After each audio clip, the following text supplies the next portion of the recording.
on voudrait revenir sur le fameux cycle de la sexocyclologie et préciser davantage ma pensée sur la conjonction de Saturne avec une des 4 étoiles fixes royales.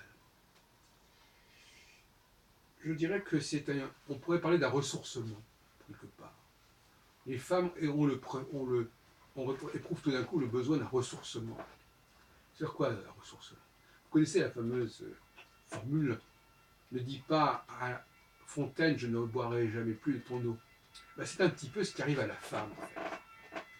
En phase de ce que j'appelle la phase de décapitation, c'est-à-dire la phase où elles veulent évacuer l'homme, en quelque sorte, par tous les moyens, y compris en le remplaçant par Dieu, y compris en disant que le temps de la création a disparu et que la création c'est le passé, donc par conséquent pour aujourd'hui les hommes et les femmes sont à égalité, par exemple. Ce qui me fait penser au jugement de Salomon, ou plus exactement de l'argument de la femme qui avait perdu son enfant et qui disait finalement tuer l'enfant qui reste, comme ça il n'y aura pas de problème, il n'y aura pas de jaloux. Ce qui a permis à Salomon d'ailleurs de s'apercevoir que l'enfant c'était celui de l'autre femme. Et pas de la femme qui avait perdu son enfant, elle était tout à fait disposée à sacrifier l'enfant qui restait, c'était évident. Et donc la phase de décapitation, comme je l'appelle actuellement, qui est lorsque Saturne est au mi-point entre 2 étoiles fixes royales, et donc par conséquent à distance maximale des étoiles fixes royales, par définition. L'étoile fixe royale représente l'homme. Et donc, quand Saturne, lui, représente la femme, je ne parle pas de l'astrologie traditionnelle, hein, là, je parle de l'astrologie antérieure au moment où on a donné des noms mythologiques aux planètes. Donc, si je parle de Saturne, c'est parce que ça s'appelle Saturne au niveau astronomique. Mais ça ne veut pas dire que j'accorde la moindre importance au nom de Saturne. Je crois que vous l'avez compris, ça. Donc, Saturne, lorsqu'il est hyper éloigné des étoiles fixes royales, correspond à une volonté puissante des femmes de s'émanciper de toute influence masculine.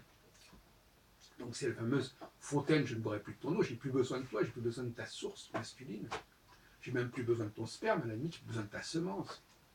Mais quand la conjonction se produit, c'est-à-dire quand Saturne, au bout de 3 ans et demi, la moitié du cycle de 7 ans, et bien à ce moment-là, la femme va au contraire le besoin de se ressourcer, c'est-à-dire de se réalimenter auprès de l'homme, et donc elle revient à la fontaine.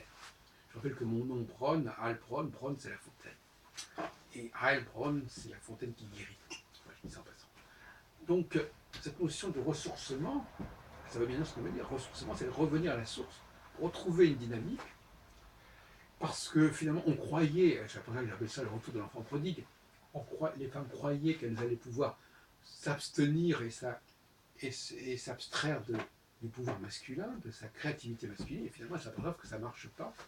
Ou autrement dit, elles ont un signal qui leur fait comprendre, un signal conjonctionnel, que c'est le moment de renouer avec l'étoile, puisque la planète et l'étoile se retrouvent conjointes. La planète, c'est la femme, l'étoile, c'est l'homme. Donc, se retrouve. De même que l'étoile, c'est le soleil. Le soleil est une étoile. Et la lune, c'est une planète ou c'est un satellite, enfin, peu importe, c'est la même chose. Et donc, on a le même processus. Soleil, lune, Saturne, étoile fixe royale. Et donc le point fixe, c'est Soleil, c'est l'étoile. Et le point mobile, c'est la Lune et Saturne, qui ont, comme on le sait, les mêmes valeurs chiffrées, 28 jours, 28 ans, 7 jours, 7 ans. Donc voilà ce que je vous propose, donc, puisque nous sommes dans une phase actuellement de conjonction, le peuple d'un côté, parce que évidemment, chez les astrologues, il y a cette qualité intéressante, c'est que la femme, c'est la Lune, mais la Lune, c'est aussi le peuple. Je suis tout à fait d'accord là-dessus. Parfait, c'est très lucide. Donc le peuple éprouve le besoin du chef, qui recherche le chef. Ça fait penser aux Hébreux qui vont voir Samuel pour lui dire « Donne-nous un roi comme les autres peuples ont un roi ». Et Samuel commence à leur donner un roi. C'est Shaül, puis après, avec la défaillance de Shaül, ça va être David, et puis après, donc le fils de David, Salomon, etc. Donc le peuple vient vers Samuel, donne-nous un roi.